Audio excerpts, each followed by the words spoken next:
Praise the Lord, hallelujah. परमेश्वर का हम धन्यवाद करते हैं कि एक लंबा गैप हो गया थोड़ा सा, एपिसोड 9 और अब ये 10th एपिसोड है इसमें, और क्योंकि बीच में कुछ बिजी हो गए थे, फिर शुरू कर रहे हैं। तो मेरे साथ आप प्यारे भाई बहनों, आप परमेश्वर की महिमा कीजिए, बाइबल स्टडी के लिए फिर से तैयार हो जाइए। अपना ध्यान संसारिक बातों से दूर करके आइए, अब हम वचन के ऊपर मनन करेंगे। पिछले एपिसोड में, एपिसोड 9 में हमने देखा था कि कैसे इस पृथ्वी पर नफीलीम्स थे और बड़े बड़े जायंट्स होते थे।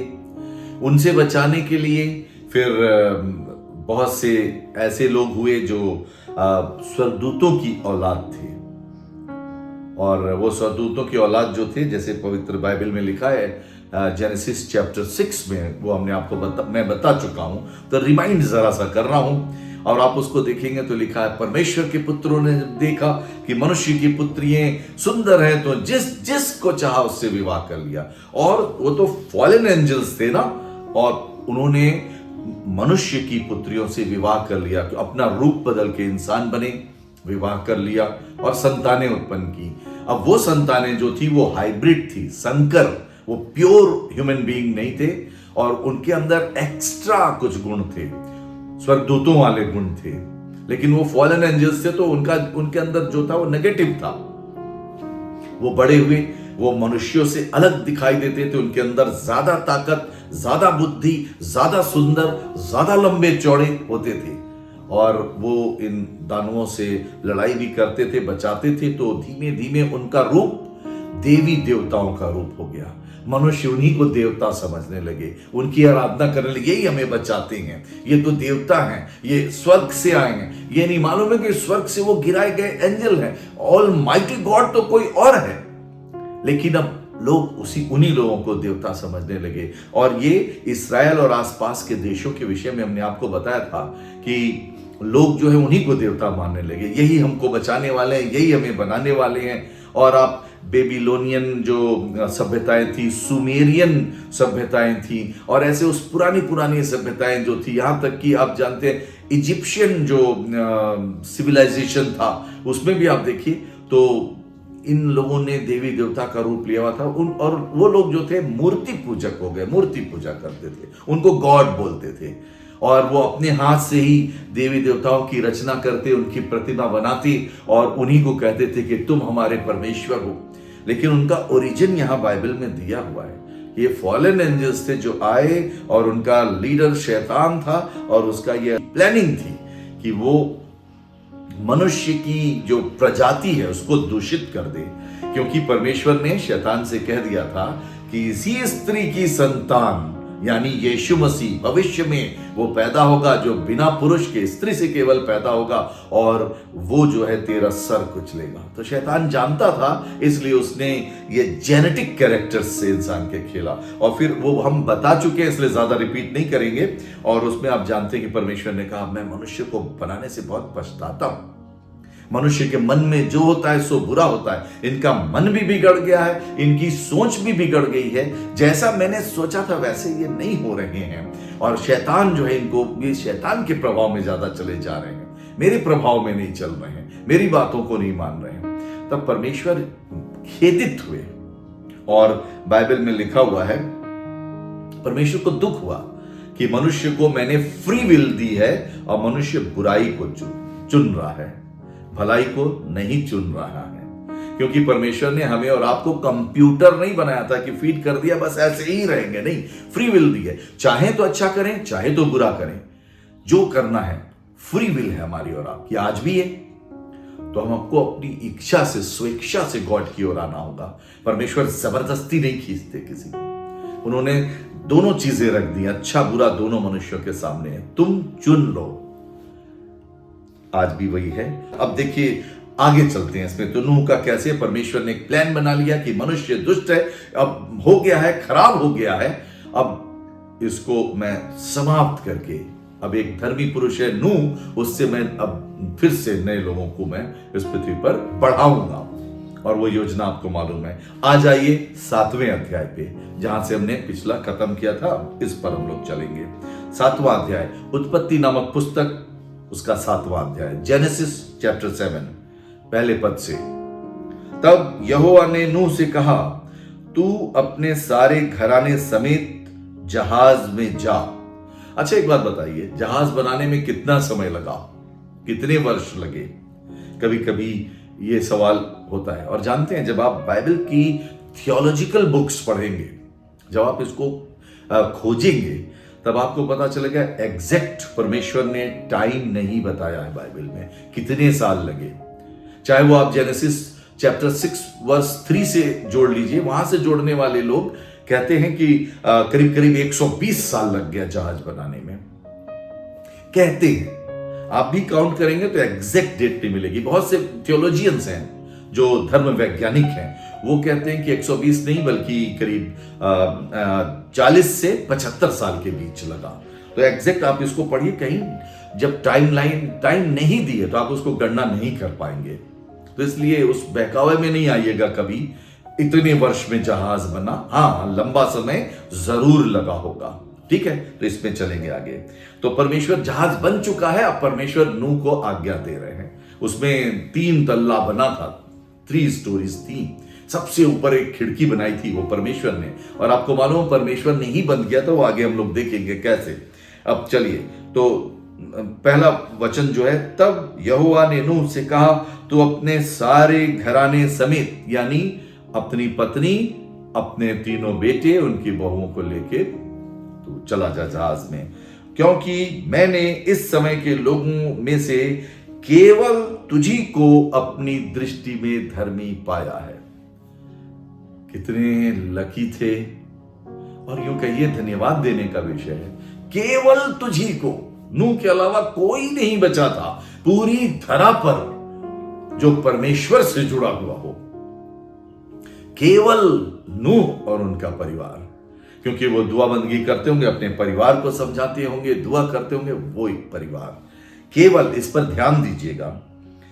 पहले पद में देखिए, क्योंकि मैंने इस समय के लोगों में से केवल तुझी को अपनी दृष्टि में धर्मी पाया है। परमेश्वर की दृष्टि में धर्मी, परमेश्वर जिसको धर्मी कह दे, वाह, कितनी बड़ी उपाधि है। ये उपाधि नूह को मिली, केवल तुझी को मैंने अपनी दृष्टि में धर्मी पाया है। दूसरा पद, सब जाति के शुद्ध पशुओं में से तू 7 जोड़े अर्थात नर और मादा लेना, पर जो पशु शुद्ध नहीं हैं उनमें से 2 लेना, अर्थात नर और मादा। अब आप कहेंगे शुद्ध और अशुद्ध पशु कैसे? ये तो परमेश्वर के मन में था कि वो आगे आने वाले समय में शरीयत देंगे। मोसेस आएंगे, मोसेस को शरीयत देंगे, उनके द्वारा यहूदियों के पास शरीयत पहुंचेगी। तो वो परमेश्वर की योजना में था। उसमें परमेश्वर ने बताया है कौन से पशु पक्षी शुद्ध माने जाएंगे, कौन से पशु पक्षी अशुद्ध माने जाएंगे। और अगर आप उसको आप पढ़ेंगे व्यवस्था में, लेविटिकस में, तो उसमें पूरा उसका विवरण दिया हुआ है शुद्ध अशुद्ध पशुओं का। जैसे पशु शुद्ध कौन से माने जाते हैं, आपने आगे पढ़ा होगा बाइबल में, जिन जानवरों के खुर, पांव के जो खुर होते हैं, हूफ जिसको बोलते हैं, वो चारों पैर के फटे हुए हों, अलग अलग हों। और इसके साथ वो क्या करते हो, वो जब खाली समय में बैठे हों वो पशु, तो वो जुगाली करते हो, कहते हैं च्यूइंग द कड, बैठे हो बस कुछ चबा रहे हो, अंदर से ही खाना वापस आता है उनके मुंह में, उसको वो चबाते रहते हैं। उसको बोला जाता है जुगाली करना। और ऐसे बहुत से पशु हैं जिनके चारों खुर फटे होते हैं, डिवाइडेड खुर होते हैं, हूफ जो है, लेकिन वो जुगाली नहीं करते हैं। ऊंट जुगाली करता है, वो खाली समय बैठ के जुगाली करता है, लेकिन उसके पांव देखेंगे तो गद्दे के समान गोल है, अगले दोनों पांव, पिछले खुर फटे होते हैं। अगर आप सुअर देखेंगे तो उसके चारों पैर, उसके भी खुर फटे हुए, वो जुगाली नहीं करता, अशुद्ध है वो। इसलिए परमेश्वर ने मना किया था कि कौन कौन से जीव खाने, कौन से नहीं, निशानी यही दी थी। तो जो शुद्ध पशु इसलिए थे कि उनको परमेश्वर के आगे बलिदान कर। अभी तो कोई शरीयत आई नहीं थी, बलिदान अभी नहीं हुआ था, लेकिन नूह ने किया था। अभी आप देखेंगे जब जल प्रलय समाप्त हुआ तो उसने परमेश्वर को भेंट चढ़ाया, शुद्ध अशुद्ध क्या कंसेप्ट था शरीयत आने से पहले भी। और यहां पर देखिए भैया दूसरा पद फिर से पढ़ रहा हूं, सब जाति के शुद्ध पशुओं में से तू 7-7 जोड़े अर्थात नर और मादा लेना, पर जो पशु शुद्ध नहीं है उनमें से 2-2 लेना। बचाना सबको है, शुद्ध पशु ज्यादा रहे क्योंकि वो मनुष्य के भोजन के लिए भी होंगे, इसलिए उनकी संख्या ज्यादा है। 7-7 लेना, और वही परमेश्वर को भेंट भी चढ़ाए जाएंगे, इसलिए उनकी संख्या बढ़ा करके बताई परमेश्वर ने। वर्स 3, और आकाश के पक्षियों में से भी 7 जोड़े अर्थात नर और मादा लेना, कि उनका वंश बचकर सारी पृथ्वी के ऊपर बना रहे। तो पक्षी भी शुद्ध अशुद्ध पक्षी, उनके तो नाम बाइबल में दिए हुए हैं शरीयत में। शरीयत यानी लॉ, जिसको लॉ बोलते हैं इंग्लिश में, और हिंदी में ट्रांसलेशन है व्यवस्था। व्यवस्था में तो व्यवस्था आप नहीं समझ पाते, शरीयत बोल रहे हैं तो आप समझ सकते हैं। व्यवस्था, शरीयत, लॉ तीनों एक ही चीज है। आपके समझने के लिए मैं बार बार शरीयत बोल रहा हूं, बाइबल में लिखा होगा व्यवस्था, तो कंफ्यूज मत होइएगा, ठीक है, आपको क्लियर रहे, इसलिए हम बोल रहे हैं। तो ऐसे शुद्ध पक्षी होते तो उनके तो क्लियर कट नाम लिखे। हर शिकारी पक्षी जो दूसरे पक्षी को खाता है वो अशुद्ध माने गए।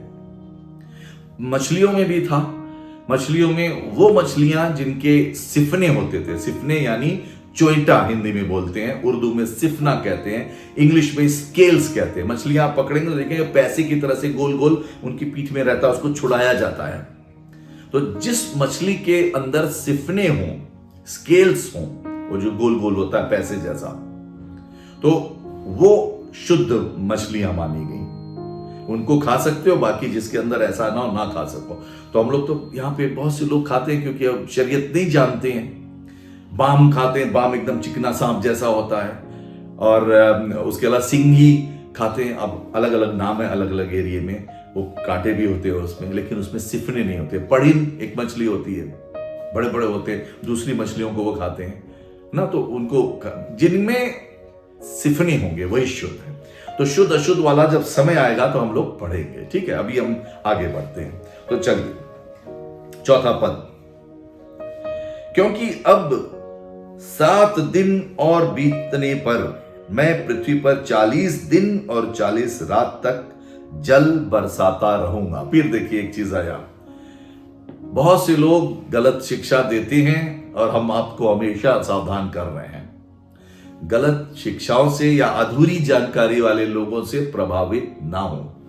बहुत से लोग कहते हैं अब पहली बार पृथ्वी पे जल बरसेगा, इससे पहले मनुष्य पानी बरसना नहीं जानते थे। और हमने जब जेनेसिस का अध्ययन करा रहे थे तब आप याद कीजिएगा, तब हमने बताया था कि नहीं, परमेश्वर ने महानदी निकाली थी अदन को सींचने के लिए। महानदी, नदी ये ओस पड़ती है, उससे महानदी नहीं बनती, ये धाराएं बह रही हैं, और आगे जाके वो 4 धाराओं में बढ़ गई। गीहोन, पीशोन, हिदकेल, और ऐसे करके नाम उनके दिए हुए हैं। यूफ्रेटस, 4 धाराओं में, या फरात नदी, वो एक शाखा है उसकी, कोई महानदी थी और वो बहती थी। और वचन में एकदम क्लियर लिखा है कि अदन की वाटिका को सींचने के लिए परमेश्वर ने उन नदी को बनाया था। तो नदी बारिश के पानी से बनती है, इसका मतलब उस जमाने में बारिश होती थी, मनुष्य बारिश जानते थे। गलत शिक्षा क्या है कि मनुष्य पहली बार बारिश को जानने जा रहा है, पहली बार बारिश हो रही, ऐसा नहीं है। दूसरी एक और चीज आपने देखा, इसमें क्या लिखा है चौथे पद में, क्योंकि अब से 7 दिन के बीतने पर मैं पृथ्वी पर 40 दिन और 40 रात तक जल बरसाता रहूंगा। 7 दिन, 40 दिन और 40 रात। तो बाइबल में कुछ संख्याएं हैं जो बार बार रिपीट की गई हैं, वो कंप्लीशन को भी दर्शाती हैं, और वो परमेश्वर की फेवरेट संख्याएं हैं। बाइबल में आपने देखा बहुत सी हैं। बाइबल में 1 गॉड को दर्शाता है, 3 होली ट्रिनिटी को दर्शाते हैं। आओ हम मनुष्य की रचना करें, गॉड ने कहा था ना, father, son and holy spirit. एक ही परमेश्वर है, लेकिन वो 3 पार्ट में काम करता है वही परमेश्वर। जहां पे जैसी जरूरत हो उस अनुसार वो करता है। तो वो हमने आपको बताया था, हमने आपको उदाहरण भी दिया था ट्रिनिटी के विषय में। कैसे? जैसे जल है, जल पानी पानी ही है, लेकिन क्या है, वो कभी ठोस हो जाता है, अगर उसको ठंडा कर दे तो बर्फ बन गया, गर्म कर दे तो भाप बन के उड़ने लगता, और तीनों पानी लेकिन है पानी। वैसे ही गॉड ऑलमाइटी गॉड है, जिसको अदोनाय गॉड कहते हैं, अदोनाय, और वो परमेश्वर जो है वो 3 रूप में काम करता है। अदोनाय परमेश्वर जो है 3 रूप में, इलोहीम भी बोलते हैं उसको, 3 रूप में काम करता है, father, son and holy spirit. जब ट्रिनिटी क्लियर करेंगे तो वो भी क्लियर हो जाएगा आपके सामने। अभी क्योंकि हम भटक जाएंगे, बहुत से सिद्धांत हैं, आ जाइए इस पर, संख्याओं पर। 3 हो गया, इसके बाद 12 भी है। 12 संख्या भी गॉड की बहुत फेवरेट है। इसराइलियों के 12 गोत्र माने जाते हैं ना, जैसे याकूब के 12 बेटे, और उनसे 12 ट्राइब्स ऑफ इजराइल बने, तो 12 जो है बहुत इंपॉर्टेंट है। न्यू टेस्टमेंट पे आ जाइए, प्रभु यीशु मसीह 12 चेलों का ही चुनाव किया उन्होंने, 12, तो 12 है। स्वर्ग में अगर आप रेवलेशन पढ़ेंगे तो वहां लिखा है कि जो स्वर्गीय यरूशलेम है उसके 12 फाटक थे, 12 दरवाजे थे, 12 नेवें थी, वो सब है 12 12 12। इसके बाद एक और संख्या है 7, ये भी गॉड की है। 7वें दिन परमेश्वर ने क्या किया था? 6 दिन में रचना कर दी सृष्टि की, 7वें दिन विश्राम किया था और उसको पवित्र ठहराया था। वही सबत डे है हमारा वर्तमान का सैटरडे, और उसमें विश्राम करने की आज्ञा दी गई थी कि कोई काम ना करना, बस परमेश्वर को याद करना। 7, तो 7वां दिन वो था। 7वां दिन बहुत पवित्र ब्लेसेड डे माना गया। आप कहेंगे Sunday, what about Sunday? Sunday जो है बाद में जब प्रभु यीशु मसीह तीसरे दिन जी उठे तो संडे का दिन था, प्रभु यीशु जी उठे थे, तो इसलिए हमारे लिए मसीहियों के लिए सैटरडे भी इंपॉर्टेंट है और संडे भी इंपॉर्टेंट है। अच्छा, इसके बाद 7 बता दिया, 12 बता दिया, फिर 40 40 भी इंपॉर्टेंट है परमेश्वर के लिए। हर काम 40, पूरी बाइबल पढ़िए, 40 वर्ष का होके ऐसा किया, 40 दिन ऐसे हुआ, 40 40 40। तो ये जो वर्षा होगी, ये जो लिखा हुआ है कि 40 दिन 40 रात अब वर्षा होगी, ये भी परमेश्वर का इंपॉर्टेंट नंबर है। इसके अलावा एक और नंबर है, जानते हैं? 70 ये भी नंबर है, 70 गॉड का नंबर। तो कुछ गॉड के फेवरेट नंबर है, उनके अनुसार काम करते हैं परमेश्वर। तो अब यहां पे मैं पढ़ रहा हूं फिर से 4था पद, अब देखिए, अब क्लियर होगा आपको। क्योंकि अब से 7 दिन के बीतने पर, अब 7 से क्लियर हो गया। अच्छा, ये गॉड का फेवरेट नंबर है, 7 कंप्लीट नंबर को माना जाता है। 6 दिन में रचना हुई, 7वां दिन वो पवित्र दिन था, है ना। सप्ताह में, हफ्ते में 7 दिन, 7 डेज का होता है, तो ये वो चीज है। चलिए, क्योंकि अब 7 दिन और बीतने पर मैं पृथ्वी पर 40 दिन और 40 रात तक जल बरसाता रहूंगा। तो जल बरसाने का हम आपको बता दिए, ये तो पहले से लोग जानते थे, गलत शिक्षा में नहीं पढ़िएगा। दूसरा, 40 परमेश्वर का नंबर है। 40 दिन मूसा पर्वत के ऊपर रहे, है ना, रात और दिन, और वहां तब उन्होंने वो तख्तियां पाई थी जिस पर वो शरीयत लिखी थी, 10 कमांडमेंट्स लिखे गए थे, है ना। तो 40 बहुत जगह पर है। 40 दिन तक प्रभु यीशु भूखे रहे थे। लेकिन एक बात मैं आपसे कहना चाहता हूं, कभी कभी बहुत से मसीह लोग लेके बाइबल बैठ जाएंगे, नहीं भाई 40 दिन 40 रात, और परमेश्वर बारिश कोई जानता था नहीं जानता था, अभी से बारिश शुरू हुई, और उसी बहस में लग गए। बाइबल में एक चीज लिखी हुई, व्यर्थ के रगड़े झगड़े में ना पड़ना, व्यर्थ का विवाद ना करना, किसी अविश्वासी को 1-2 बार समझाकर उससे अलग रहे। तो ये क्या है?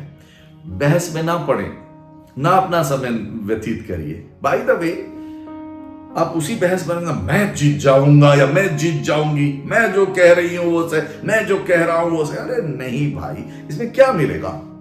मान लीजिए आप कह रहे हैं कोई बात, जीत गए, क्या मिलेगा?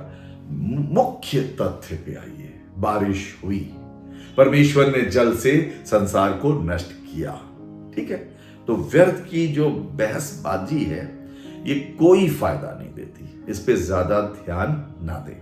आगे बढ़ते हैं। उन सबको 40 दिन 40 रात बरसाता रहूंगा, और जितने प्राणी मैंने बनाए हैं उन सबको भूमि पर से मिटा दूंगा, क्योंकि सब गड़बड़ हो गए हैं। अब जेनेटिक कैरेक्टर में गड़बड़ आ गई है और सबका विचार खराब हो गया, सब नष्ट कर दूंगा। यहोवा की इस आज्ञा के अनुसार नूह ने किया। फिर वही बात, हम और आप परमेश्वर की आज्ञा के अनुसार नहीं करते। परमेश्वर ने कह दिया जहाज बना। जहाज बनाना ये बहुत बड़ा काम था, अकेला एक इंसान, लेकिन उसने आज्ञा मानी, किया, चला गया, बनाने लगा। दुनिया हंस रही है, हंसने दो। गॉड ने हमसे कहा तो उसकी आज्ञा पालन करेंगे। क्या प्यारे भाइयों बहनों, प्रभु यीशु मसीह ने हमसे और आपसे भी अपनी आज्ञाएं दी हैं। हम कभी कभी आज्ञा पालन करने में डर जाते हैं और नहीं आज्ञा पालन करते बहुत तरह से। आप देखेंगे प्रभु यीशु मसीह ने कहा शत्रुओं से प्रेम कर। आप शत्रु के प्रति नफरत ही रखेंगे, गाली ही देंगे, ये हमारा स्वभाव है।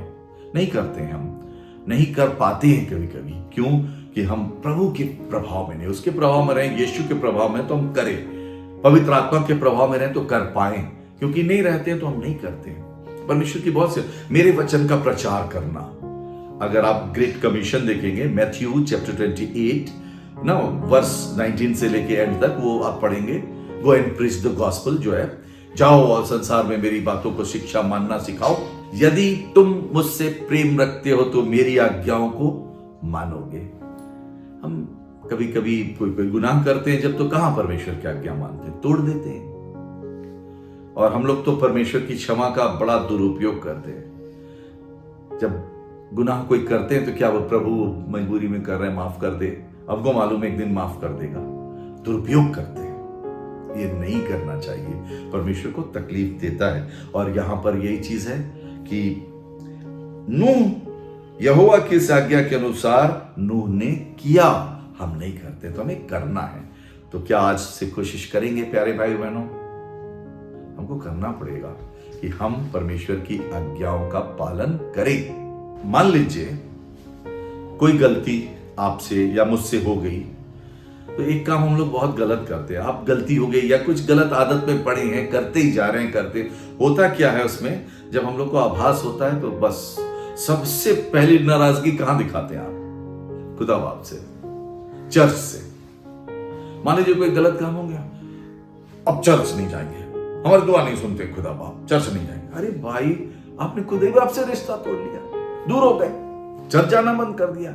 किसी मसीही व्यक्ति ने मान लीजिए आपसे कुछ कड़ा व्यवहार कर दिया, खराब व्यवहार कर दिया, आप क्या करेंगे? बस नाराज कहां हुए? उस इंसान से नहीं, चर्च नहीं जाएंगे आपसे, सब ऐसे नहीं जाएंगे। अरे भाई, ये कब तक ये नादानी चलेगी? परमेश्वर से क्यों नाराज हो जाते हैं? आदम ने गुनाह करा, छिप गए।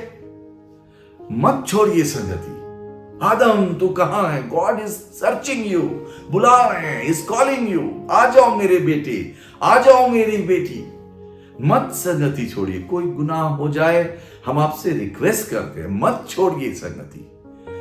हम लोग तुरंत करते हैं, सबसे फर्स्ट स्टेप चर्च से नाता, नहीं जाएंगे चर्च। अरे नहीं भाई, नहीं करेंगे दुआ, नहीं पढ़ेंगे बाइबल, सब मसीह खराब है। अरे भाई नहीं, ये सैटेनिक थॉट मन में आता है और कंट्रोल कर लेता है। फिर तो आप एकदम ही खो गए और अब खुदा बाप से दूर हो जाते हैं। कम से कम आदम ने तो सुन लिया था, आदम तू कहां है? कुछ देर का बोला, प्रभु मैं यहां हूं, मैंने आज्ञा तोड़ी। वो तो उसने बता दिया, मैंने खा लिया है फल, सब कुछ। हम तो आते ही नहीं। मत खोइए संसार में। हमारा विरोधी शैतान हमको परमेश्वर से अलग करने का प्रयास कर रहा। अंत का युग है, यीशु मसीह दोबारा आने वाले हैं। हमें और आपको ये सब चीजें नहीं पकड़ के रखनी है। भाई दबे कोई गुनाह है, बस मान लेना है। परमेश्वर प्रभु, हम कमजोर पड़ जाते हैं, हमसे नहीं होता। हमारे लिए प्रेयर वॉरियर्स दे। परमेश्वर हम कोशिश कर रहे हैं, हमारी कोशिश में मदद कर। परमेश्वर दयालु है, वैसे अपना हाथ बढ़ा के आपके ऊपर रख देगा। मैं तुझे सामर्थ दूंगा। होली स्पिरिट किस लिए है? इसीलिए don't go away from the God, he is waiting for you. वो नेचर ना रखें, ना नाराज हों। ठीक है, चलिए अब आगे बढ़ते हैं। 6वां पद, उत्पत्ति 7वां अध्याय 6वां पद। नूह की आयु 600 वर्ष की थी जब जल प्रलय पृथ्वी पर आया। देखिए 600 साल का था। इसमें संख्या गिनते हैं कभी कभी, उसमें भी बहसबाजी होती है। हमने आपको कह दिया, बहसबाजी में नहीं पड़िएगा, मूल तथ्य को समझिए।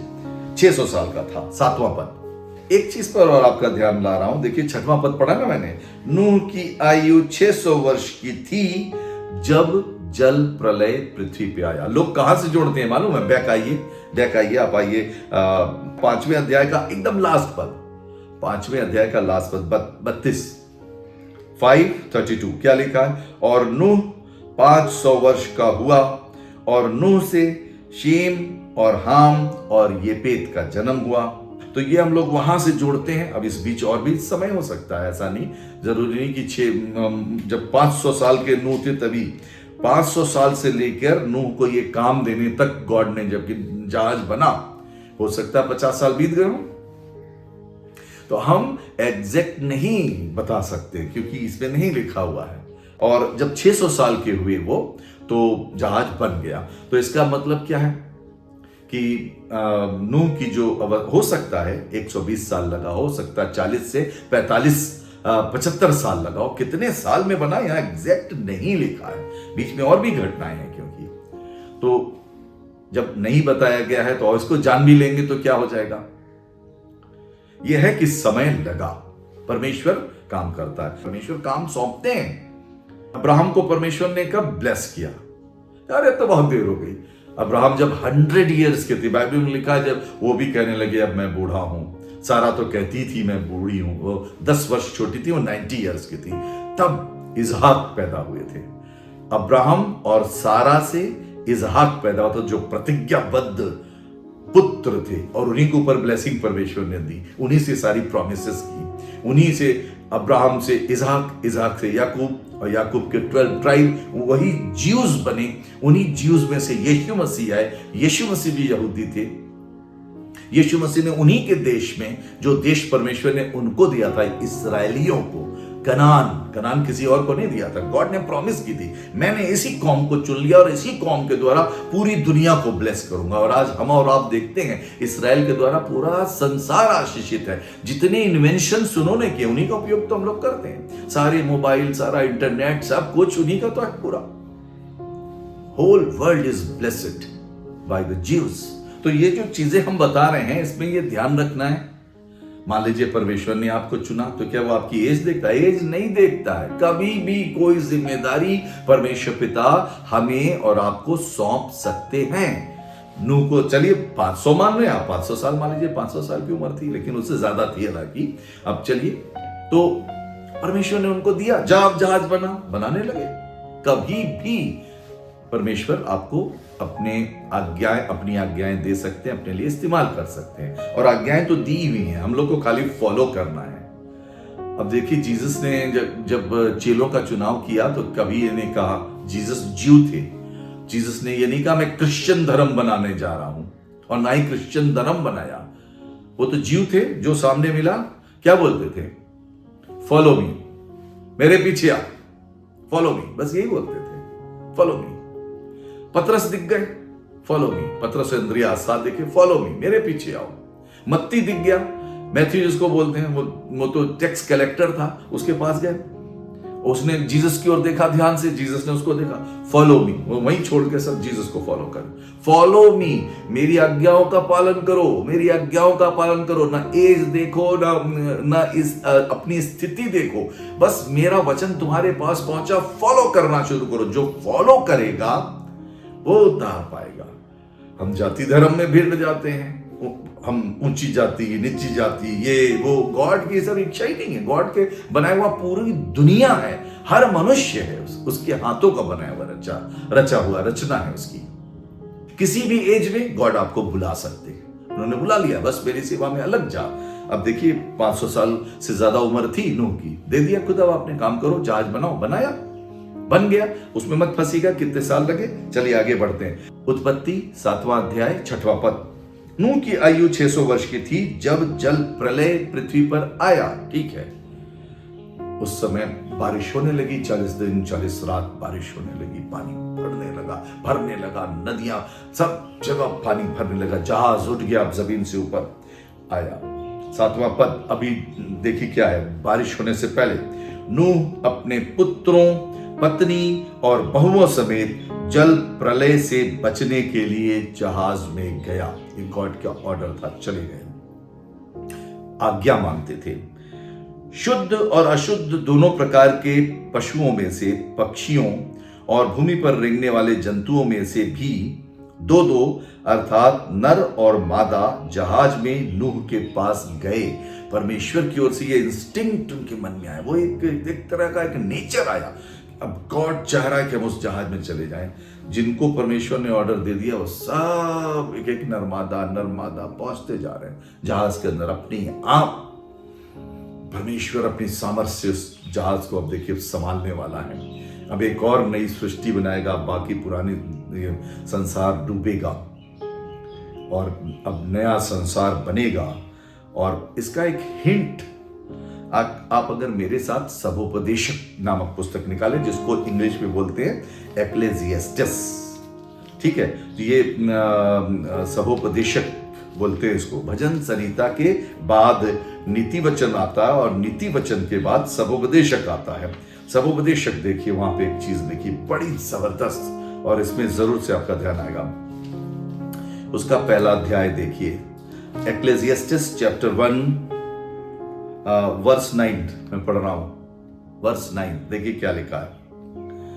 जो कुछ हुआ था वही फिर होगा, और जो कुछ बन चुका है वही फिर बनाया जाएगा, और सूर्य के नीचे कोई बात नई नहीं है। पुराना वर्ल्ड जल में डूबकर खत्म हो जाएगा। अब न्यू वर्ल्ड मैं बनाने जा रहा हूं जो नूह के द्वारा बढ़ेगा इस पृथ्वी के ऊपर। और ये जो सोलोमन थे, किंग सोलोमन, ये बहुत विद्वान थे, इन्होंने रिसर्च किया था। ये रिसर्च से उन्होंने लिखा है सोलोमन, ये जो सबोपदेशक नामक पुस्तक है। रिसर्च है ये उनकी, और उनकी रिसर्च में इतना सब व्यर्थ है जीवन में, खाली गॉड ही सब कुछ, उसको जानना ही। अगर हम उसको फॉलो कर लेते हैं तो सबसे बड़ी बात है। ये उन्होंने रिसर्च से भी पाया था। तो वो कहते हैं इस बात को कि जो कुछ हुआ है वही फिर होगा। एक और रिसर्चर थे बहुत बड़े, बीगल नाम के जहाज पर बैठे थे, आपको मालूम है, चार्ल्स डार्विन खोज करने निकले थे। तो उन्होंने इवोल्यूशनरी थ्योरी बना दी थी, उसको बहुत से लोग पढ़ते हैं। तो रिसर्चर है ये, रिसर्चर ये कह रहे हैं जो कुछ हुआ था वही, जो था वही फिर होगा, बार बार। चलिए आइए यहां पे वापस आते हैं। अब शुद्ध अशुद्ध पक्षी जा रहे हैं। वर्स 9, और भूमि पर रेंगने वाले जंतुओं में से भी दो दो अर्थात नर और मादा जहाज में नूह के पास गए, जिस प्रकार परमेश्वर ने नूह को आज्ञा दी थी। 7 दिन के उपरांत प्रलय का जल पृथ्वी पर आने लगा। जब सब चले गए तब शुरू हुआ है बारिश होना। अब चलिए जहाज में बैठ गए। जब नूह 11वां पद, जब नूह की आयु के 600वें वर्ष के दूसरे महीने का 17वां दिन आया, तो वो 500 साल से मत जोड़िएगा, वही जो हमने 5वें अध्याय का लास्ट पद जहां पे बताया था, वहां अवस्था उतनी थी।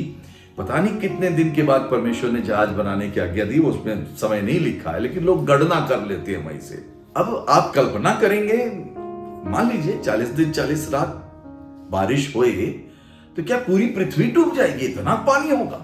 कैसे इतना पानी हो गया 40 दिन 40 रात? तो चलिए इसको ध्यान से पढ़ते हैं। देखिए क्या है 11वां पद। जब नूह की आयु 600वें वर्ष के दूसरे महीने का 17वां दिन आया, उसी दिन बड़े गहरे समुद्र के सब सोते फूट निकले। ओ, समुद्र में से भी सोते फूट, जमीन में से भी पानी निकल रहा है, ऊपर से भी पानी बरस रहा है, मूसलाधार वर्षा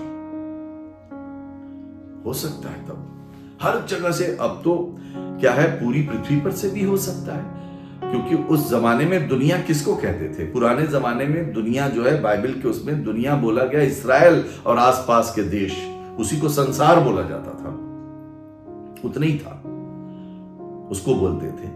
लेकिन अगर हम पूरे वर्ल्ड को लें, ऑस्ट्रेलिया ले लीजिए, अमेरिका ले लीजिए, नॉर्थ अमेरिका, साउथ रशिया ले लीजिए, आप चाइना ले लीजिए, सब पूरे कंट्रीज आप ले लीजिए, उस सब जगह से पानी निकल रहा होगा, जमीन में से भी निकल रहा, ऊपर से भी बरस रहा है, तब हो सकता है। तो ये सब चीजों पे ध्यान देना है, सब टेक्निकल चीजें कैसे हुआ, और जब हम बाइबल स्टडी कर रहे हैं तो जानना हमारा फर्ज है। तो लगता है हाँ हो सकता है भाई, डूब सकती है। और क्योंकि आप जानते हैं अभी भी पत्थर जब हिमालयन रीजन पे, कभी कभी किसी पहाड़ों की चोटियों पे हम लोग जब देखते हैं वहां पे वो गोल गोल वाले पत्थर है, चिकने चिकने वाले गोल गोल पत्थर, वो तो पानी में रहने से बनते हैं, घिस घिस करके बनते हैं हजारों साल में। गोल गोल पत्थर आपने नदियों में देखे होंगे, एकदम साफ चिकने हो जाते हैं। वो पत्थर टॉप पे मिल रहे हैं माउंटेन के, कैसे मिल रहे हैं? इसका मतलब लगता है ये जो विवरण है ये ठीक है। डूब गया था सब, नहीं तो पानी उतना ऊंचा कैसे पहुंचेगा? डूब गई थी संसार। बाइबल में लिखा है तो सही लिखा है। अब देखिए, सोते फूट निकले और आकाश के झरोखे भी खुल गए। वर्स 12, और वर्षा 40 दिन और 40 रात निरंतर पृथ्वी पर होती रही। तो केवल वर्षा ही नहीं हो रही है, जमीन में से बहुत जोर जोर से पानी निकल रहा है चारों तरफ से, ये भी हो रहा है। उसको भी ध्यान में रखिएगा। 13वां पद, ठीक उसी दिन नूह अपने पुत्र शेम, हाम और येपेत और अपनी पत्नी और तीनों बहुओं समेत, वर्स 14, और उनके संग एक एक जाति के सब बनेले पशु और एक एक जाति के सब घरेलू पशु और एक एक जाति के पृथ्वी पर रेंगने वाले जंतु और एक एक जाति के सब उड़ने वाले पक्षी जहाज में गए। गॉड ने ऑर्डर दिया था, सब चले गए। 15वां पद, जितने प्राणियों में जीवन का प्राण था उनकी सब जातियों में से दो दो नूह के पास जहाज में गए। अच्छा, जो शुद्ध पशु थे उनके साथ साथ, ये याद रखिएगा, गॉड ने ऑर्डर दिया था। 16वां पद, और जो गए वे परमेश्वर की आज्ञा के अनुसार सब जाति के प्राणियों में से नर और मादा गए। तब यहोवा ने जहाज का द्वार बंद कर दिया। नूह ने नहीं बंद किया था, नूह तो अंदर चले गए, जहाज कौन बंद करेगा? परमेश्वर यहोवा ने बंद किया। गॉड्स प्लानिंग थी। ओल्ड वर्ल्ड को मैं, वो पापी है उसको मैं नष्ट कर रहा हूं, नया संसार इन 8 प्राणियों से बनाऊंगा, और जो आ जाएंगे, जो भी जहाज में गए परमेश्वर की सामर्थ से आए, अपने आप जहाज में गए और जाके बैठे। और नूह ने उनके सबके खाने पीने का प्रबंध कर रखा था, परमेश्वर था वहां, परमेश्वर की सामर्थ से। नूह में कैसे जीव जंतु जीवित रहे? परमेश्वर था वहां, परमेश्वर जीवित रखने वाले हैं। अच्छा, आगे चलिए। यहोवा ने जहाज को बंद कर दिया, वो दरवाजा बंद, और परमेश्वर के बंद किए हुए को अब कोई खोल नहीं सकता है। जब बंद कर दिया गया तब पृथ्वी के लोग जो मजाक उड़ाते थे, जो पापी थे, अब उनको समझ में आ रहा, अरे यार ये तो कुछ गड़बड़ है, हम लोग को भी जहाज में जाना चाहिए। लेकिन जब समय था तो मोकरी किया, जब समय था तो परमेश्वर के वचन का मजाक उड़ाया, नूह का मजाक उड़ाते रहे। वो वचन जो ऐसे बताता था बचने वाले, परमेश्वर की आज्ञाओं, लेकिन नहीं सुना। आज भी होता है, प्रचारक लोग जाते हैं, जगह जगह प्रचार करते, बताते यीशु मसीह ही उद्धार करता है, यीशु मसीह जो है आपके गुनाहों के लिए उसने अपने प्राणों को दिया। कौन ऐसा है जिसने हमारे और आपके गुनाहों को माफ करने के लिए प्राण दिया? कौन ऐसा है जो एकदम निष्कलंक निष्पाप रहा हो? प्रभु यीशु मसीह। जन्म भी निष्पाप, जीवन भी निष्पाप, बलिदान भी निष्पाप। प्रभु यीशु निष्कलंकी अवतार, उसको ग्रहण करना। नहीं ग्रहण करेंगे, वचन तो कह रहा है, नहीं ग्रहण करेंगे, बताने वालों को ही मारे पीटे जा रहे हैं, उन्हीं से नफरत कर रहे हैं, घृणा कर रहे हैं, प्लानिंग बना रहे हैं कैसे इनको रोको। तो जब आपके पास उद्धार का वचन आ रहा, आप नहीं ग्रहण करोगे तो क्या होगा? आप विरोध कर रहे हैं तो क्या होगा? उसको ग्रहण करना, ना घृणा करिए, यह आपके उद्धार के लिए है। तो जब चांस हो तब हमें सुन लेना चाहिए। बहुत लोग, बहुत से मसीह भाई बहन ऐसे, हम आपको बता रहे हैं, ऐसे मसीह भाई बहनों को भी हमने देखा है। अरे भाई हम तो पापी हैं, चलो भाई चलो दुआ कर लो यार, वचन सुन लो। अरे भाई पापी हैं, नरक तो जाना ही है, क्या करेंगे जा? अरे नहीं जाना है नरक। परमेश्वर ने आपको बड़े प्यार से बनाया, जन्म से लेकर आज तक आपको संभाला है। कितनी बार आप बीमार पड़े, कितनी बार आप खतरे में पड़े, आप रोड में रहते हैं, बगल से गाड़ियां जाती है 120 की स्पीड से, एक पल में मर सकते हैं। गॉड सेव्स यू, और आप धन्यवादी भी नहीं, धन्यवादी होइए। परमेश्वर आपने जन्म से लेके हमें, कितने ऐसे अनजान पल हैं जब आप सो रहे थे, परमेश्वर ने आपको बचाया। आप अपनी मां बाप के गोद में एक खुशी बन करके आए। आप अपने आप को कैसे बुरा कह सकते हैं? हम नरक में जाने वाले नहीं जाने वाले हैं। नरक किसके लिए बना है? परमेश्वर ने नरक मनुष्यों के लिए नहीं बनाया। बाइबल में लिखा है स्वर्ग परमेश्वर का सिंहासन और पृथ्वी उसने मनुष्यों को रहने के लिए दी है। नरक नहीं बनाया, नरक में कौन जाएगा? शैतान और उसके दूत। उनके लिए नरक, वो लिखा हुआ लेक ऑफ फायर गॉड ने तैयार की है। लेकिन हाँ, जब कोई मनुष्य शैतान को ही फॉलो करेगा तो शैतान और उसके दूतों के साथ वो भी जाएगा लेक ऑफ फायर में, हमेशा हमेशा जलने के लिए। और नरक की कल्पना आप जानते हैं, कल्पना आप कर नहीं पाएंगे। थोड़ा सा जलेगा तो आप ऐसे हाथ कर लेंगे, और जहां युगों युगों आपको जलना पड़े और आप मरेंगे नहीं, कैसे बर्दाश्त करेंगे? हाय हाय हो जाएगा। वो लूका 16 में है ना, वो धनवान व्यक्ति और लाजर की कहानी। जब वो ज्वाला में गया तो उससे बर्दाश्त नहीं हो रहा था, क्योंकि वो तो हमारी शिक्षा के लिए परमेश्वर ने बताया। तो इब्राहिम से रिक्वेस्ट करता है कि लाजर को भेजिए, मेरी जुबान तर करे। नरक को हल्का न समझिएगा। और प्यारे भाइयों बहनों, हम आपसे कहते हैं, बहुत से लोग हैं जो रिजेक्ट करते हैं वचन। ये अनुग्रह है गॉड का, कभी मत रिजेक्ट कीजिए। कहीं वचन सुनने को मिले, सुनने भागिए, परमेश्वर की निकटता में आइए। परमेश्वर आपको प्यार करता है, उसकी आंखों से आंसू बहते हैं आपके लिए। उड़ाऊ पुत्र का दृष्टांत सुना है ना, वो वेट कर रहे हैं आपका। मेरा बेटा संसार में खो गया, मेरी बेटी संसार में खो गई है, पाप में पड़े गए, मुझे भूल गए हैं, आत्मिक रूप से एकदम गरीब हो गए, मैले कुचले हो गए हैं। क्या वो बन के रहेंगे? परमेश्वर की आंखों से आंसू बह रहा है। मैंने इनके लिए अपनी जान दी है कि कोड़ा खाया आपके लिए वो कोड़े की कोई वैल्यू नहीं। यीशु ने जब खाए पीठ पे कोड़े, वो अपमान, वो परमेश्वर था, एक मिनट में सबको नष्ट कर सकता था। हमारे ही और आपके गुनाहों का तो दंड वो उठा रहा था, उसने उफ तक नहीं किया। हम कैसे छोड़ सकते हैं? तो नेवर, कभी ना कहिए कि आपको और हमें परमेश्वर के संगति में और आना है। अंतिम युग, यीशु मसीह आने वाले हैं, कहां टाइम बचा है? इतने बड़े बड़े विद्वान लोग बोलते हैं, ये इसी बात को बताते हैं, बाइबल बता रही है इस बात को कि अब अंत का समय निकट आ गया, यीशु दोबारा आने वाले हैं। जब तक अभी अनुग्रह का समय, ग्रेस पीरियड है, यीशु जब तक नहीं आए तब तक हमारे और आपके पास टाइम हो जाए। जीसस आ गए तब थोड़ी माफी मिलेगी, अभी है। समय को ना गंवाएं।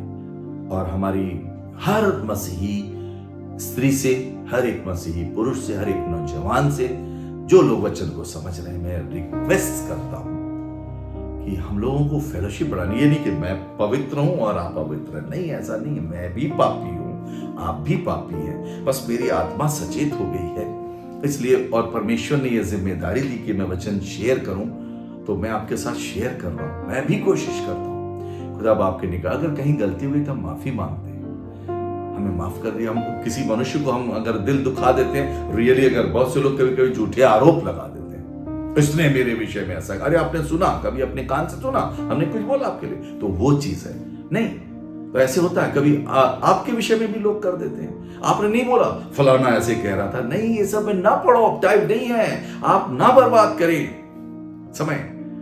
आइए, समय का लाभ उठाएं, परमेश्वर की निकटता में आए, बाइबल पढ़िए, संगति में आइए, दुआ करिए, परमेश्वर हम तेरे पास आ रहे हैं, तेरे बेटे और तेरी बेटी बन के रहेंगे। गॉड, तेरे प्यार को हम समझते हैं, वो दर्द समझते हैं जो तूने हमारे लिए सा। अगर आप समझती हैं या आप समझते हैं तो आप आएंगे परमेश्वर के पास। रिजेक्ट ना कीजिए परमेश्वर के प्रेम को। देखिए, आपके लिए एक आयत है ना, अभी यहां से नहीं निकालिए, हिब्रूज 10:25, यानी इब्रानियों नए नियम में इब्रानियों 10वां अध्याय 25वां पद में पढ़ रहा हूं, सुनिए। आप भी देखिए बाइबल में क्या लिखा है। और एक दूसरे के साथ इकट्ठा होना ना छोड़ें, जैसे कि कितनों की रीति है, पर एक दूसरे को समझाते रहें। इसलिए हम समझाते हैं, इसका मतलब नहीं कि हम पवित्र हैं, आप पापी है। नहीं भाई, हम ये नहीं कह रहे, नहीं सिस्टर, हम आपको ये नहीं कह रहे। आप मान लीजिए, हम नहीं आपको पापी कह रहे, लेकिन एक दूसरे को समझाते रहे। देखिए, फिर से समझिए, ये हमारा और आपका भी कर्तव्य है। देखिए क्या, फिर से पढ़ रहा हूं। और एक दूसरे के साथ इकट्ठा होना ना छोड़ें। क्यों आपने छोड़ दिया? क्यों आप इकट्ठा ना छोड़ दिए? क्यों आप साथ मिलकर दुआ नहीं कर रहे हैं? ये बाइबल कह रही है, पवित्र आत्मा हमसे कह रहा है, इकट्ठा होना मत छोड़ो। आज सुन लीजिए आवाज, ना उसको रिजेक्ट कीजिए।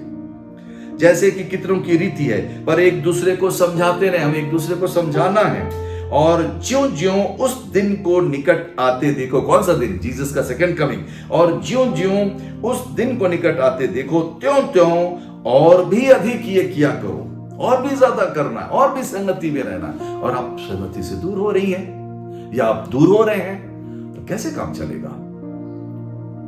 नहीं होना है। परमेश्वर की आवाज को सुन के आना। प्रभु हम सुनते हैं, मांग रहे है ना। परमेश्वर तो हम जितने बड़े हम पापी उससे उतने ज्यादा हमसे प्यार करता है, बहुत ज्यादा प्यार करता है। इसलिए उसके परमेश्वर के पास दौड़े आइए और सोचिए, ये नहीं अरे यार हमसे तो 2-4 बार हो गया गलती। अरे भाई, जितनी बार यीशु मसीह ने क्या कहा? 7 के 70 बार माफ कर, मतलब माफ करता रहे। परमेश्वर के पास क्षमा की खान है।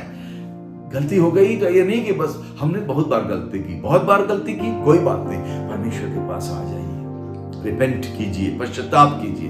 प्रभु हम तेरे साथ समय व्यतीत करेंगे, हम तेरे घावों का मूल्य समझते हैं। क्या आप कह पाएंगे? परमेश्वर के घावों का मूल्य समझिए। 12वां पद आइए इस पर। और वर्षा 40 दिन और 40 रात निरंतर पृथ्वी पर होती रही। ठीक उसी दिन नूह अपने पुत्र शेम, हाम और येपेत और पत्नी और तीनों बहुओं समेत, वर्ष 14, और उनके संग एक एक जाति के सब वनैले पशु और एक एक जाति के सब घरेलू पशु और एक एक जाति के सब पृथ्वी पर रेंगने वाले जंतु और एक एक जाति के सब उड़ने वाले पक्षी भी जहाज में गए।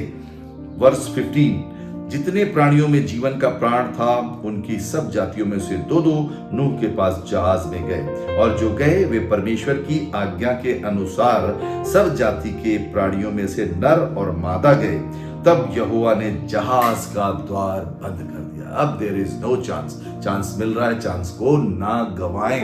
इतनी देर मैंने आपसे रिक्वेस्ट किया है, परमेश्वर के पास आ जाएं। वर्ष 17, पृथ्वी पर 40 दिन तक जल प्रलय होता रहा और पानी बहुत बढ़ता ही गया, जिससे जहाज ऊपर को उठने लगा और वो पृथ्वी पर से ऊंचा उठ गया। और जल बढ़ते बढ़ते पृथ्वी पर बहुत ही बढ़ गया और जहाज जल के ऊपर तैरता रहा। जल पृथ्वी पर अत्यंत बढ़ गया, यहां तक कि सारी धरती पर जितने बड़े बड़े पहाड़ थे सब डूब गए। सारी धरती पे सब डूब गए, क्योंकि सोते भी निकल रहे, पूरी तरह में से डूब गए। आपको बताएं, जमीन के अंदर अभी वैज्ञानिकों ने एक चीज खोजी है, बहुत जल्दी अभी एक रिसर्च हुई है। कहते हैं जमीन के अंदर 300 फुट तक जाइए तो पानी के सोते मिलते, उसके बाद नहीं मिल रहे हैं। लेकिन फिर बहुत नीचे कहते हैं जितना जल हमारे समुद्र में है उससे ज्यादा जल अभी और नीचे है, पृथ्वी के और नीचे, जिसको अभी मनुष्य ने मतलब उसको निकालने की कोई व्यवस्था ही नहीं, वहां तक पहुंचने की व्यवस्था नहीं है। केवल साइंटिफिक उपग्रहों के माध्यम से उसको देख लिया गया है। इतना जल है जमीन के अंदर, तो कमी नहीं थी पानी की, पानी तो 70% है, ऐसे ही वो निकलता जा रहा है। सब पहाड़ डूब गए। देखिए आगे लिखा है 20वां पद, जब जल 15 हाथ ऊपर बढ़ गया और पहाड़ भी डूब गए, और क्या पक्षी, क्या घरेलू पशु, क्या बनेले पशु और पृथ्वी पर सब चलने वाले प्राणी और जितने जंतु पृथ्वी में बहुतायत से भर गए थे, वे सब और सब मनुष्य मर गए डूबकर। जो जो स्थल पर थे उनमें से जितनों के नथनों में जीवन का श्वास था सब मर मिटे। उस जगत को ही परमेश्वर ने खत्म कर दिया जो असिद्ध हो गया था। अब एक नया आगे को परमेश्वर नूह के द्वारा बनाएंगे। 23वां पद, और क्या मनुष्य, क्या पशु, क्या रेंगने वाले जंतु, क्या आकाश के पक्षी जो भूमि पर थे, सब पृथ्वी पर से मिट गए। केवल नूह और उसके संग जहाज में जो थे वे ही बच गए। और जल पृथ्वी पर 150 दिन तक प्रबल रहा। 150 दिन तक, 5 महीने तक। अब देखिए जहाज ऊपर है, पर्वत डूबे हुए हैं, चोटियां डूबी हुई हैं, उनके ऊपर पानी है, संसार डूबा हुआ है पानी में। और ये वचन में लिखा हुआ ना, ये 150 दिन तक यानी 5 महीने तक ये लोग जो प्राणी थे जहाज में वो जहाज में ही रहे ऊपर। 8वां अध्याय। अब ये मैं अगली एपिसोड में शुरू करूंगा 8वां अध्याय। हम लोग बाइबल स्टडी करेंगे। तो आज हमने 7th चैप्टर पूरा कंप्लीट किया और इस पे मनन करते रहिए। अगर आपको कोई अच्छी बात पता चलती है तो आप उसको कमेंट में डालिए। तो अब बताइए, 5 महीने तक बंद है जहाज में, जहाज बंद है, खुदा बाप ने दरवाजा बंद किया है और उसी में पड़े हुए हैं। कर क्या रहे होंगे 5 महीने तक? कर क्या रहे होंगे? कैसे जिए होंगे 5 महीना? तो आप अगर इसके ऊपर ध्यान करेंगे तब समझ में आता है। हम लोग तो सच में व्याकुल हो जाते हैं। अभी कोरोना वायरस आया था, क्या हुआ था? घरों में अपने अपने जब आइसोलेटेड हो गए, सब एकदम बंद हो गए, बिल्कुल है ना, क्वारंटीन वर्ड, अब तो वर्ड भी भूल रहे हैं, है ना, क्वारंटीन थे सब लोग घर में, बोर हो जाते थे, इस रूम से उस रूम, उस रूम से इस रूम। हम लोग जिनके पास बड़े बड़े मैदान है वो तो निकल के घूम लेते थे, जो एकदम गलियों में थे वो एकदम उनका जीव व्याकुल हो गया था। लेकिन सोचिए 5 महीने जहाज में बंद है, 8 प्राणी और पूरे जीव जंतु, कैसे? इसका मतलब निश्चित रूप से परमेश्वर उनके संग थे। और नूह क्या करते होंगे? नूह परमेश्वर की महिमा गाते होंगे, वचन परमेश्वर का बस स्तुति प्रशंसा करते रहते होंगे। और इस बात का ढाढ़स परमेश्वर हमारे संग है, वो हमारे जीवन की रक्षा करता है, वो है हमारे साथ। समय व्यतीत हो गया तो ऐसे हमको परमेश्वर की संगति में बने रहना है। तो यहीं पे मैं समाप्त कर रहा हूं। ये 7वां अध्याय जेनेसिस का, उत्पत्ति का हमने कंप्लीट कर लिया। अब 8वें अध्याय से अगले एपिसोड में हम लोग स्टडी करेंगे। और मैं आपको इनकरेज करता हूं, जो लोग मेरे साथ बाइबल स्टडी करते हैं, परमेश्वर आपको आशीष दे। अपने कमेंट्स में आप लिख सकते हैं, अगर कोई नई चीज पता चलती है आपको, होली स्पिरिट बता सकता है, तो उसको जरूर से लिखिए कि हमको ये चीज मिली, तो उसको हम लोग पढ़ेंगे, उस पर फिर बात भी करेंगे। वचन की स्टडी करिए, दूसरों को प्रेरित करिए कि सब परमेश्वर के निकटता में आओ, हम मिलकर परमेश्वर के निकटता में आ जाएं। यह अंत का युग है और उसकी संगति में चले। परमेश्वर एक बार फिर से आप सबको बहुत आशीष दे। जो कीमती समय आपने दिया यह व्यर्थ नहीं जाने वाला है। May God bless you all. आइए इतनी देर हम परमेश्वर की संगति में रहे तो हम लोग प्रार्थना करें ना, दिल से प्रार्थना करिए। अगर आप दूर हैं तो निकट आने वाली प्रार्थना मैं करने जा रहा हूं आपके लिए। और आइए हम मिलके परमेश्वर के साथ साथ चलें, हम सब उद्धार की राह में आगे बढ़ें ताकि परमेश्वर प्रसन्न हो। दुआ मांगे। महान परमेश्वर पिता, हमें बनाने वाले स्वर्गीय पिता परमेश्वर, प्रभु यीशु मसीह के नाम से परमेश्वर हम आपके चरणों में बने हुए हैं। धन्यवाद करते हैं परमेश्वर, जितने दर्शक दीर्घा हैं, जिन्होंने परमेश्वर आज हमारे साथ मिलकर पवित्र बाइबल का अध्ययन किया है। प्रभु हमारी विनती है वापस मानी प्रभु यीशु मसीह, अब आप अपना बरकत का हाथ इनके ऊपर बढ़ा दीजिए, इन्हें छुइए, इन्हें शिफा बख्शिए, इन्हें उत्तम स्वास्थ्य दीजिए। हर संकट परेशानी में, किसी संघर्ष में अगर ये पड़े हुए हैं तो परमेश्वर इनको उस संकट से, उस संघर्ष से बाहर निकालिए, विजयी जीवन दीजिए। विशेष करके परमेश्वर हम आपके अनुग्रह से सैटनिक बातों पर विजय हासिल करें। वो बातें जो हमको परमेश्वर आपसे दूर करती हैं, कभी कभी स्वयं की अपनी जिद जिसके कारण हम आपसे दूर हो जाते हैं। बहुत सी बातें हैं, कभी कभी किसी से घृणा, किसी से नफरत, किसी से लड़ाई, कोई ऐसी बात जो हर्ट कर देती है, हम दूर हो जाते हैं, वचन छोड़ देते हैं। परमेश्वर आज हम क्षमा मांग रहे हैं, हमें माफ कर परमेश्वर, हमें फिर से स्वीकार कीजिए। परमेश्वर हम आपके निकटता में आते हैं जैसे आपने वायदा किया है, यदि तुम मेरे निकट आओगे तो मैं भी तुम्हारे निकट आऊंगा। हाँ परमेश्वर, अगर हम आपकी तरफ आएंगे तो आप हमें 100% स्वीकार करेंगे। खुदावंद, जितने लोग आज बाइबल स्टडी करने के उपरांत आपके निकटता में आ रहे हैं, हमारी विनती है पिता परमेश्वर, हम सबको ग्रहण कीजिए और वर दीजिए और पवित्र जीवन जिए और सिद्ध जीवन जिए। आपके निकटता में आगे बढ़ते रहें, दूसरों को भी बढ़ाएं। हर बुराई से, हर पाप से हम अपने आप को बचा करके रखें। प्रभु परमेश्वर, आपका पवित्र आत्मा हम सब की रखवाली करे। इस विनती को सुनने के लिए हम आपके शुक्रगुजार हैं। प्रार्थना प्रभु यीशु मसीह के नाम से मांगते हैं, आमीन। Praise the Lord. जय मसीह की।